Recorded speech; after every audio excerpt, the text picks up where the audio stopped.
Olá, bom dia. Você que nos acompanha aqui pela TV 61 e pela TV 247, começando a semana, mais um bate-papo com a Hélio Dória. Como vai, Hélio? Tudo bem?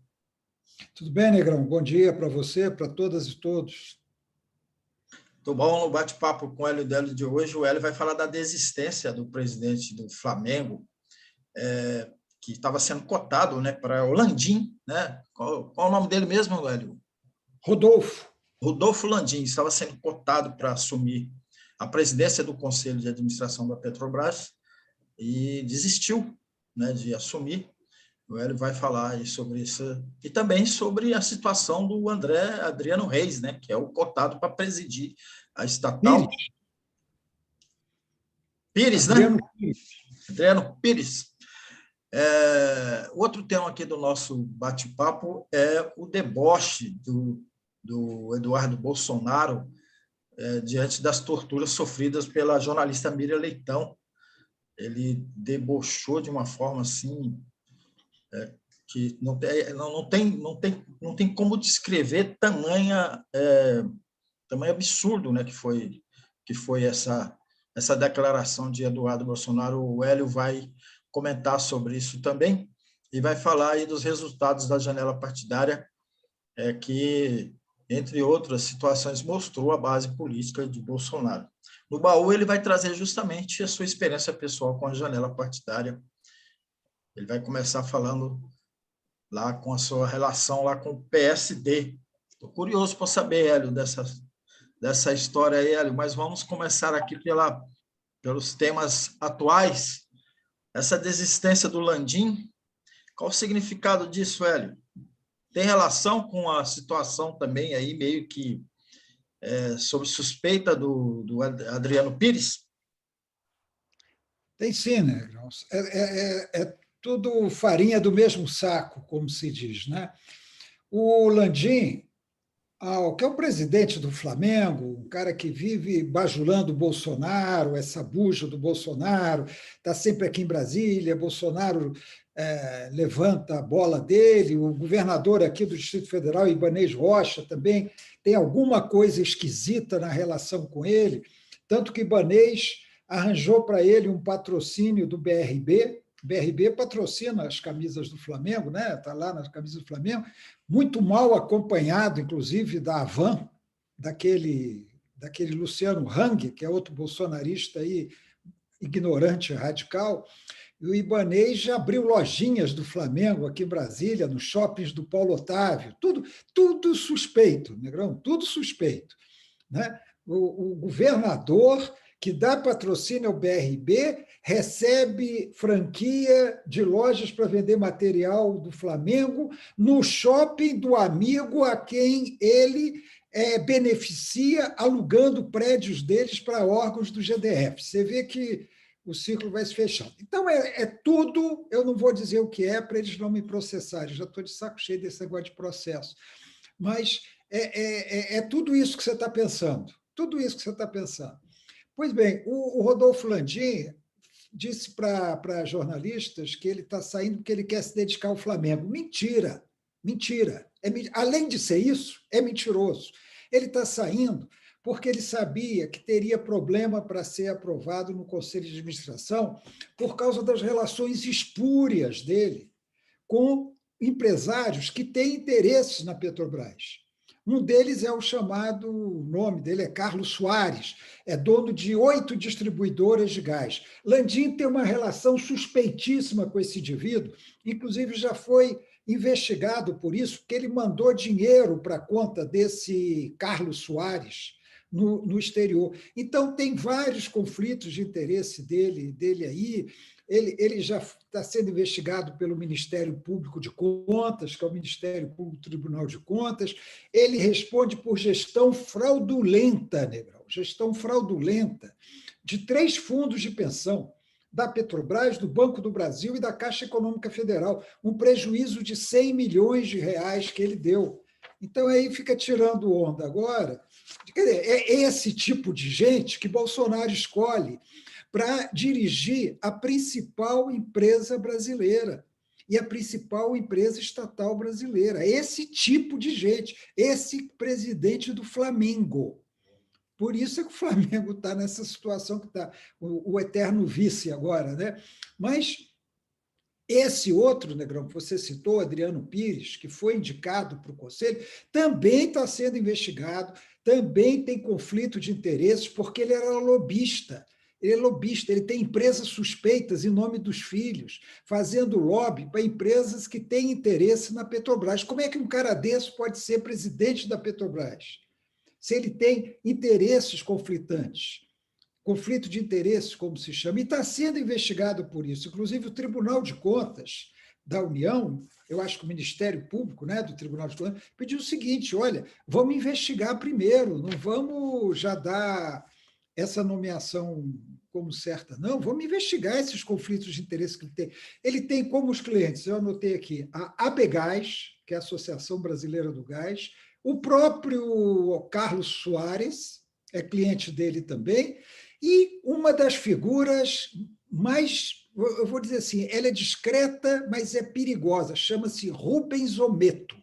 É um grande empresário, que inclusive tem concessões de ferrovias, financiador do bolsonarismo, com grandes negócios, e tem uma empresa chamada Compaz. Esse também é cliente do futuro presidente da Petrobras. Então, você imagina um presidente da Petrobras que serve a empresas que têm negócios com a Petrobras. Você imagina o que significa. Mas esse é o governo Bolsonaro, Negrão. É o governo da corrupção, da ladroagem e de um presidente que vai a público para os seus seguidores e diz que não tem corrupção no Brasil. Como não Exatamente. tem corrupção? A corrupção está aí presente em todas as áreas. Nós vimos aí o MEC, esse caso dos ônibus escolares do MEC, que ainda não está esclarecido. E é óbvio que lá tem ladroagem, Negrão. O presidente do Fundo Nacional do Desenvolvimento da Educação, que é um fundo muito rico, com muito dinheiro, sempre foi muito disputado pelos políticos, esse presidente foi indicado pelo Ciro Nogueira. Olha quem indicou.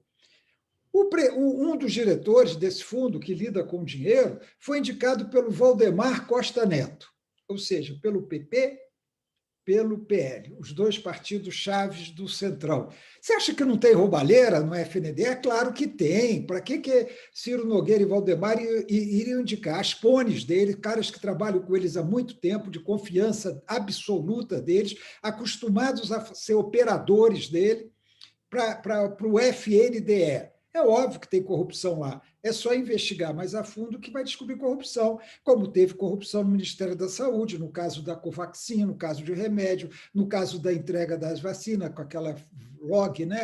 Esqueci o nome da empresa que a CPI descobriu. Então, Negrão, nós estamos no meio de uma corrupção danada. Aí vem esse Rodolfo Landim dizer que ele prefere o Flamengo à Petrobras. Só para bobo mesmo acreditar nisso, né, Negrão? Exatamente, Hélio Dolly, né? A Petrobras, os salários milionários da Petrobras e essas possibilidades de negócios aí num ramo que é bilionário, né? A questão não só do petróleo, mas da energia, a energia em geral. Hélio, essa declaração aí esse deboche, né? Do Eduardo Bolsonaro em relação a Miriam Leitão, a jornalista Miriam Leitão, eu queria que você iniciasse situando, né, que a Miriam Leitão foi uma presa política e militante, né, na sua juventude, então, e comentar isso, essa declaração dele debochou, né, das torturas que a jornalista sofreu. Negrão, os Bolsonaros são pessoas da pior espécie. Né? Somos pessoas da pior espécie, pessoas sem sensibilidade, sem empatia. Eles têm tudo de ruim, você não vê nada de bom ali. Né? Falsos cristãos vivem alardeando cristianismo, valores cristãos, valores de família, quando eles próprios não demonstram ter nada disso, não demonstram ter valores cristãos, não demonstram respeito pelas famílias. Né? O próprio Bolsonaro é um exemplo claro disso, mas os filhos também são. Né? Então, não é surpreendente isso. Quer dizer, a Miriam publicou, que é todo o direito dela, um artigo no jornal O Globo, onde ela trabalha, em que ela faz críticas ao Bolsonaro. E a resposta de um dos filhos do Bolsonaro, do Eduardo Bolsonaro, é ironizar a tortura que ela sofreu. Ele fala, estou com pena da cobra, tenho pena da cobra. Quem é a cobra? A cobra é uma jiboia em que foi colocada numa cela escura com a Miriam nua, fora diversas outras torturas que ela sofreu quando ela foi presa em 1972, no Espírito Santo, que estão relatadas por ela, estão relatadas, inclusive, num livro de um dos filhos dela, o Mateus Leitão. Então, não é questão de gostar da Miriam, não gostar da Miriam, concordar com a posição política da Miriam, não concordar com a posição política ou jornalística da Miriam. Não se trata disso, trata de respeito, né? de um sentimento que eu vou dizer, não acho que seja só isso, mas um sentimento que, na linguagem deles, é um sentimento cristão. O cara ironiza a tortura. Agora, Negrão, vamos lá. No dia do impeachment, o Bolsonaro homenageou um torturador notório, o brilhante ultramilitar, homenageou e falou o terror de Dilma Rousseff. É a mesma coisa que o Eduardo Bolsonaro está fazendo agora, com muito mais gravidade, porque não foi um Twitter, foi um pronunciamento no Congresso Nacional, no plenário da Câmara dos Deputados, com transmissão direta da televisão. Muito mais grave do que esse Twitter do Eduardo Bolsonaro. Não houve essa indignação que está havendo agora por parte de muitos que se indignam agora.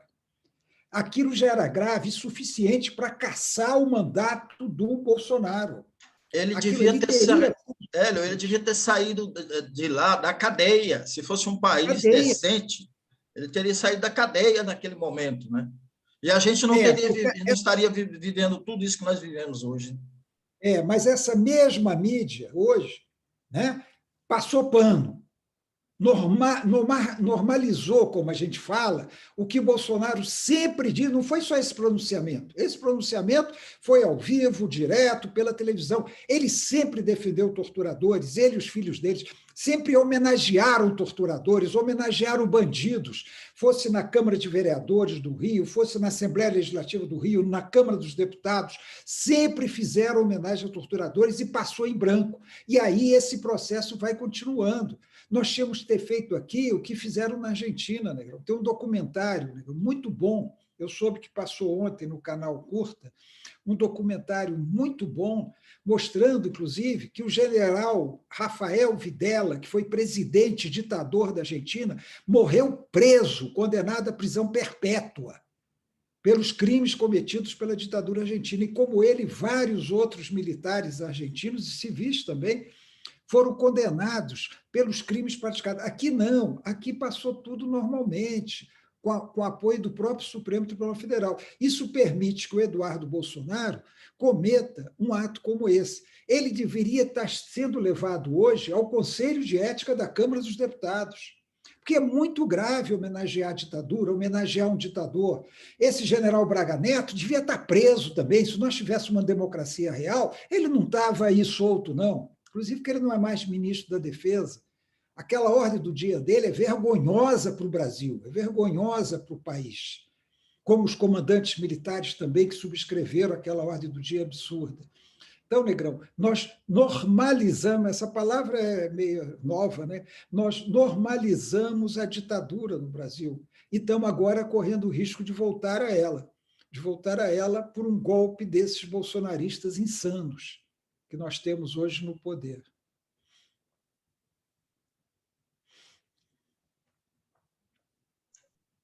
Travou aqui um pouquinho, Hélio, me desculpa, eu silencio aqui, trava. Pois então, Hélio, essa normalização que a gente está vivendo aí é que está permitindo, né, que as pessoas aceitem de forma tão natural, né, que desde sempre se exalte os assassinos do regime militar, os torturadores, os criminosos, né, porque, como a gente abordou aqui no nosso bate-papo de sexta-feira, né? Essa questão da tortura, que ela se dissemina, está impregnada em todos os lugares, todo o aparelho policial, e com frequência a gente está vendo isso e fica como está. Eduardo Bolsonaro tinha que ser realmente caçado. Mas, Hélio, é assustador também que a bancada de Jair Bolsonaro ela cresce, né? Ela cresceu aí com a janela partidária, a gente percebeu que houve um crescimento do número de deputados, por exemplo, né? Deputados e senadores. Como é que você analisa aí o dia seguinte ao término da janela partidária? Negrão, primeira coisa, sim, essa janela partidária mostra que os partidos no Brasil não têm a menor importância, quer dizer, eles têm importância porque você, para se candidatar, você tem que passar por eles. Você tem que ter um partido para ser candidato a qualquer coisa no Brasil, de vereador a presidente da República. Mas depois a gente fala aí, porque não é assim em outros países. Em vários outros países são permitidas candidaturas independentes de partido, alguns países só para cargos, vamos dizer assim, municipais, outros países para cargos municipais estaduais, outros países para qualquer cargo, inclusive para presidente da República. Mas aqui no Brasil, pela legislação, você tem que estar afiliado a um partido. E esse troca-troca, Negrão, eu estava vendo aí que os dados, de 513 deputados, 66 trocaram de partido nessa janela de um mês, nessa abertura de um mês que permitiu que eles trocassem de partido. Você vê e trocas que mostram que não tem nenhuma ideologia na posição política na postura desses deputados, é apenas o interesse eleitoral. Onde é que eu consigo me eleger melhor? Onde é que eu tenho mais recursos para a eleição? Onde é que eu vou ganhar mais dinheiro do fundo eleitoral? É isso que dita, não é ideologia, não é postura política, até porque os partidos no Brasil, de modo geral, não têm essa característica. Agora, para a atual legislatura, não muda muito. Esses deputados que, em grande número, passaram para partidos bolsonaristas, eles já são bolsonaristas, mesmo em qualquer partido que eles tiverem.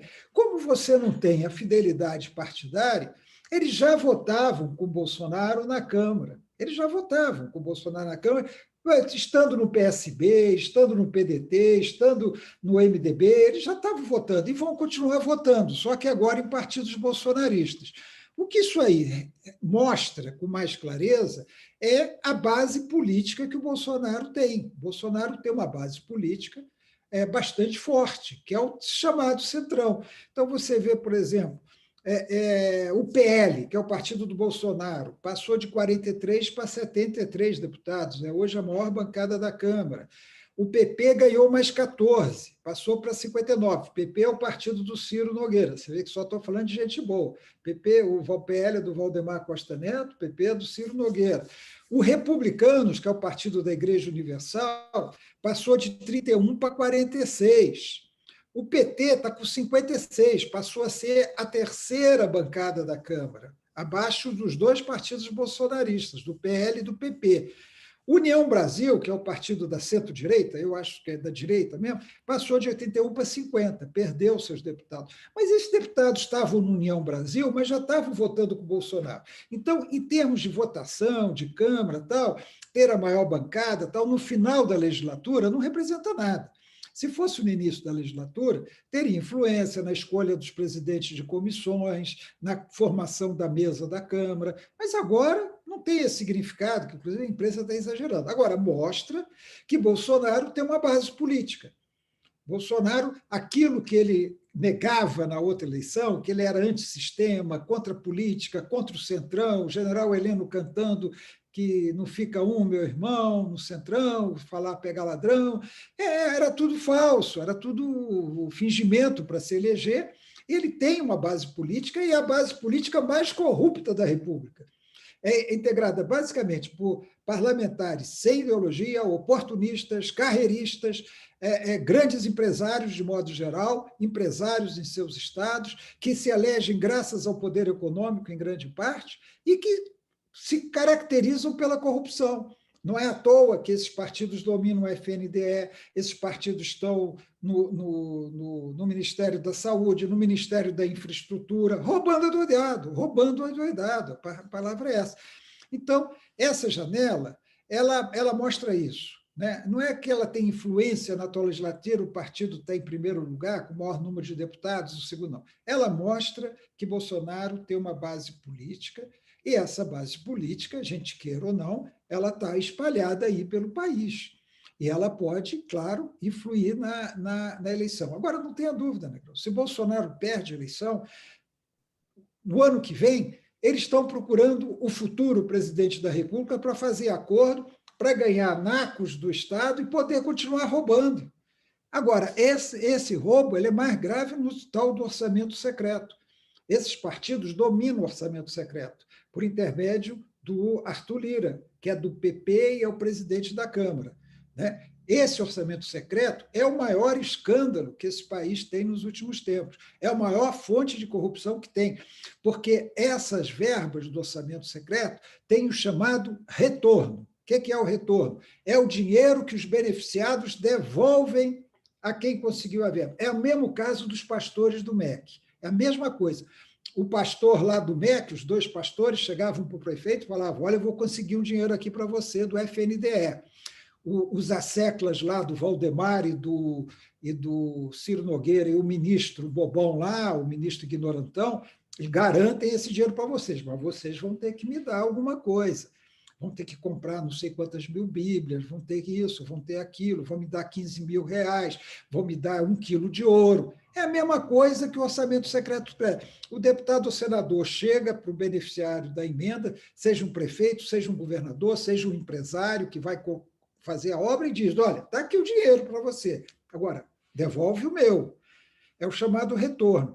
E nós vimos que até o Ministério da Defesa está usando o seu orçamento secreto para beneficiar prefeitos e parlamentares bolsonaristas. Óbvio que isso aí vai influenciar na eleição. Aí vem com o papo da democracia, da grande democracia brasileira. Democracia dominada pelo poder econômico, pelo dinheiro, pela corrupção. Dinheiro que muitas vezes vem da corrupção. Quando não vem das empresas, vem da corrupção. Então, essa nossa falsa democracia, essa democracia de fachada que nós temos, ela tem que sofrer uma mudança radical, uma mudança substancial para que realmente seja democracia. E eu estou falando em democracia em termos liberais, democracia que o Ocidente gosta, essa democracia parlamentar, tal, que nós temos na Europa, no país. O Brasil tem que fazer muita coisa para que seja realmente uma democracia. O que nós temos aqui hoje é um arremedo de democracia, uma democracia em nível primário mesmo, começando, e que está sujeita a isso. Orçamento secreto, prefeitos corruptos, governadores corruptos, que usam o poder econômico na eleição, parlamentares corruptos, senadores e deputados que usam dinheiro do Estado para garantir suas eleições e eleições de presidente da República. Então, infelizmente, é isso que nós temos, Negrão. Essa janela partidária mostrou que Bolsonaro não está derrotado. Ele não está derrotado. Ele tem base social, ele tem base militar e ele tem base política. Ele está mal hoje, está menos, mas não está derrotado, não. E sempre há, e é bom ver cada dia mais gente fala e escreve sobre isso, e sempre há ameaça do golpe se ele for derrotado nas eleições. E tem a caneta, né, Hélio? Até o Ministério da Defesa favorecendo os aliados, os apaniguados de Bolsonaro. Vai ser um festival da agora para frente, né? Vai. Enquanto isso, o TSE está aí, né? O ministro Fachin estribucha lá, reclama que está sendo ameaçado, mas quais são, Hélio, as providências que a nossa justiça eleitoral e a nossa justiça em geral toma em relação a um quadro desse, hein? Negrão, eu também já estou muito... Quer dizer, eu sempre estive, né? Meu pai, como eu já falei aqui, meu pai era advogado, meu pai comentava, ele era muito discreto, mas ele comentava em casa algumas coisas que ele via na justiça. E meu pai várias vezes falava: eu queria, pai, vou entrar na justiça. Tá, não entra não, não entra não. Você vai pegar um desses juízes aí, ignorantes, esses juízes que ganham dinheiro, vai ser, o cara vai pagar. E ele que era advogado, me desestimulava muitas vezes a entrar na justiça, porque ele mesmo tinha uma desconfiança muito grande em relação a isso. Então, Negrão, a justiça brasileira hoje é uma coisa, vamos dizer assim, heterogênea. É uma estrutura ruim, uma estrutura totalmente improdutiva, errada, injusta, né? E é heterogênea. Você tem excelentes juízes muito bons, formados, né? Você tem os picaretas aí nessas varas judiciais hoje, picaretas, caras que se vendem, caras que colocam suas ideologias acima da justiça. Então, você entra com um processo ou sofre um processo, depende do juiz para qual vai o processo. Você pode ser absolvido pelo juiz A e ser condenado pelo juiz B, que tratam do mesmo tema em varas diferentes. Então, a justiça brasileira hoje, Negrão, ela é tão ruim quanto a política brasileira. É tão ruim quanto a política brasileira. Precisa de uma reforma. Agora, nós não podemos abrir mão nem da política, que é essencial, nem da justiça, que também é essencial. Então, nós temos que ir convivendo com o que temos e tentando melhorar dentro desse quadro negativo que nós temos hoje no Brasil, né? Muito bom. Vamos, então, para o baú do Hélio. No baú do Hélio de hoje, ele vai falar das suas experiências, das duas experiências pessoais com a janela partidária. Fiquei curioso, Hélio, como é que é essa história? Conta para a gente aí. Negrão, eu gosto de contar essas histórias. Eu sei que nem todo mundo vai tomar conhecimento, vai ouvir. É porque, quando eu conto, né, eu tento pelo menos contar a versão correta para evitar as versões falsas. E essa aí eu me lembrei, Negrão, de contar, aproveitando que nós estamos na janela, não por causa da janela, mas é porque a janela coincide com o prazo de filiação em partido. Como eu nunca fui parlamentar, eu nunca precisei de janela partidária para trocar de partido, porque quem não é parlamentar troca de partido a hora que quiser. Mas é o prazo de filiação. É que outro dia, conversando com uma amiga, ela falou: olha, eu mandei o seu programa para fulano, achando que ele ia gostar. Ele falou: esse cara aí já foi do PSD, do partido do Kassab. E ela não sabia disso. Aí eu contei para ela a história, que eu vou contar agora. Falei: por que eu fui do PSD? Que coisa estranha, né? Eu ter sido do PSD, do Kassab, né? Então, aí começa a pessoa, mas é engraçado, é uma coisa que talvez pouca gente se lembre, porque não é muito falado, né? Quando querem me criticar por alguma aproximação minha com a direita, falo muito mais de eu ter trabalhado na campanha e ter participado durante um período de um governo do Roriz do que dessa questão do ter sido PSD do Kassab. Até agora também, né, Negrão? Porque o Lula está ali cultivando o Kassab. Hoje mesmo saiu uma notícia de que ele está querendo aproveitar que o Kassab não tem candidato a presidente da República, porque o Rodrigo Pacheco não aceitou, o Eduardo Leite não foi para lá, e o Paulo Artung não aceitou, o Lula está querendo levar o PSD para apoiá-lo, já no primeiro turno, que parece muito difícil. Então, bom, se o Lula está cultivando o Kassab, não é tão grave assim eu ter sido do PSD, né, Negão? Mas por que eu fui do PSD? Eu fui do PSD, Negão, pelo seguinte, vou contar rapidamente aqui, tentar contar rapidamente esse episódio. Eu estava observando o quadro eleitoral em Brasília e estava já envolvido na candidatura do Rodrigo Hollenberg para o governo. Eu tinha trabalhado na campanha do Rodrigo Hollenberg para o Senado, em 2010, e nós fomos vitoriosos em 2010. Então, eu acompanhei o Rodrigo durante os 4 anos do Senado, sempre tivemos próximos, pensando na possibilidade de uma eleição para governador, ou em 2014 ou em 2018. Se o Agnello fosse bem no governo, ele seria reeleito em 2014 e o Rodrigo poderia ser um bom candidato em 2018. Se o Agnello fosse mal, o Rodrigo estaria colocado como candidato em 2014, que foi o que aconteceu, né? Ele foi candidato em 2014, com 2 anos de governo, o PSB rompeu com o governo do Agnello e, a partir daí, se construiu uma candidatura do Rodrigo Hollenberg ao governo. Eu estava envolvido nisso, e também estava envolvido na candidatura do Regufe ao Senado. Ficava todo mundo, é igual hoje, Negrão, fica hoje tudo quanto é jornalista e os blogueiros, tal, Regufe candidato a governador, e eu digo a eles, Regufe é candidato ao Senado. Aí eles não acreditam em mim, né? Eu falo, Regufe é candidato ao Senado. Não estou negando que ele possa vir a ser candidato ao governador, mas ele é candidato ao Senado. Bom, e a mesma coisa na época. Regufe estava no PDT e ficava o PDT inteiro, porque nessa época fica todo mundo querendo se aproveitar, né? Assim, o candidato forte, Regufe era muito forte, Regufe poderia ter sido eleito governador em 2014, mas ele queria o Senado. Eu sabia que ele queria o Senado. Por que eu sabia? Porque a gente fazia reunião lá em casa. Regufe, Rodrigo Hollenberg, aí eu vou chegar no PSD. A gente fazia reunião lá em casa, já preparando a eleição de Rodrigo para governador e Regufe para o Senado. Aí eu falava para jornalistas, mas eu não queria falar, nós fazemos reunião lá em casa. Mas, não, Regufe é candidato ao governo, porque minhas fontes asseguraram que ele é candidato ao governo. Não, porque eu conversei com fulano de tal, que é do PDT, ele me disse que Regufe é candidato ao governo.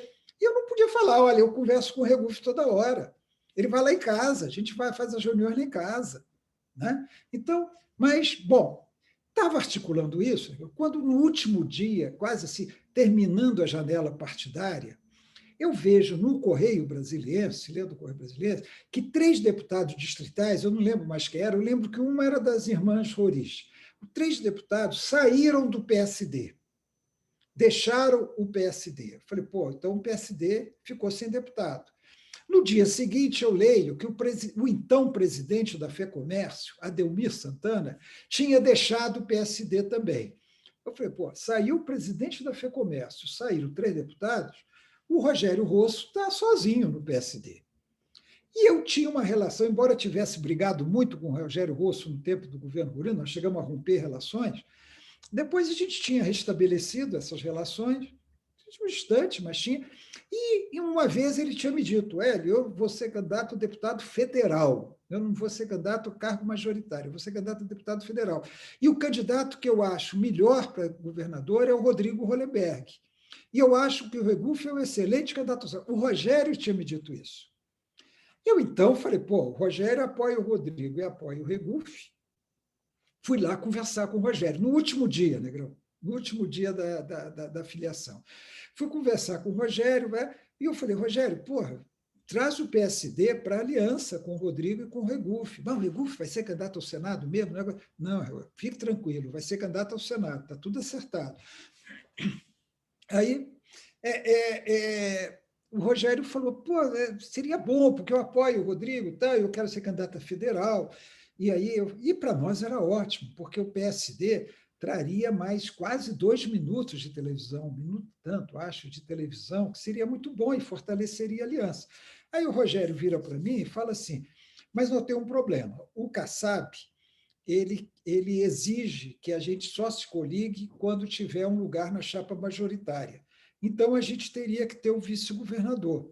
Eu falei, pô, mas quem poderia ser o vice-governador? Ele falou, pois é, o problema, eu não tenho ninguém no PSD para colocar como vice-governador. Os deputados saíram, Ademir Santana saiu, Ademir Santana, ele ainda falou, Ademir Santana seria um excelente candidato a vice do Rodrigo, mas ele saiu do partido. Aí o Rogério vira para mim e fala assim, Hélio, por que você não vem para o PSD e vai ser o candidato a vice-governador? Aí eu te apoio para vice-governador na chapa do Rodrigo. E foi por isso que eu entrei no PSD, Negrão. Foi por isso, para ser candidato a vice-governador na chapa do Rodrigo. Para trazer, o meu interesse não era ser vice-governador, o meu interesse era trazer o PSD para a chapa, para a coligação, e assim reforçar o tempo de televisão. Né? E o interesse do Rogério era ter um candidato a governo forte, com um candidato ao Senado forte, que o ajudasse a se eleger deputado federal. Foi isso. Só que depois o plano mudaram, porque durante a campanha eu era o coordenador da campanha, eu coordenava a campanha, e envolvido com a campanha, o Rogério mudou de ideia, é um direito dele, resolveu lançar a própria mulher, a então mulher dele, a Carina Rosso, para vice-governador. Ele falou, pô, mas lançar mulher de candidata a deputado para vice-governador, ela não tem muita coisa para mostrar, ela não tem uma trajetória política, ela não tem nada. Tal. Houve uma certa reação no grupo, principalmente da Rede. A Rede também participava, né, do apoio ao Rodrigo e ao Regufe. E aí ele foi pressionado a desistir da Carina como candidata a vice. E aí ele indicou o Renato, que acabou sendo o candidato a vice do Rodrigo Hollenberg, o Renato Santana, que ele colocou, ele até me chamou na casa dele, falou, olha, eu estou preferindo o Renato. Eu falei, Rogério, o direito é seu, o partido é seu, eu não tenho nada a ver. Então, e acabou sendo o Renato Santana o candidato a vice-governador. E eu coordenei a campanha do Rodrigo e do Regufe para o governo e para o Senado. Então, Negrão, essa minha participação no PSD, ela durou mais ou menos de abril, né, que deve ter sido o fechamento do prazo, até agosto, quando foi lançada a chapa, porque no dia seguinte, que ficou resolvido que eu não seria o candidato a governador, eu desfiliei do PSD. Foi uma passagem muito rápida. Foi oportunista? Foi. Foi para garantir o PSD na chapa do Rodrigo. Foi para isso. Foi só para isso. O sistema partidário brasileiro permite esses absurdos. O sistema partidário brasileiro é isso. Qual é a característica ideológica do PSD? Qual é a característica? O PSD é um partido de centro, é um partido que não é nem aqui nem ali, como diz o Kassab, não é nem direita nem esquerda, o Kassab falava isso, não apoia nem Lula nem apoia Bolsonaro. Né? É isso aí. Então, essa é a história, uma primeira história minha de filiação no último dia, Negrão. Mas eu tenho uma segunda que eu vou contar da próxima vez. Eu também me filiei a um partido no último dia da janela partidária, do prazo para inscrição em partido. Muito bom. Estou curioso para saber qual é essa segunda história da janela. E assim a gente termina o nosso bate-papo com o Hélio Dório de hoje. Obrigado, Hélio. Obrigado a você que nos acompanhou. Como sempre, pedindo aí para você se inscrever aqui na TV 247, se inscrever na TV 61. TV 247 está lá na campanha para chegar ao 1 milhão. E a TV 61 precisa também do seu apoio. Obrigado, Hélio. Obrigado a você que nos acompanhou. Até quarta-feira.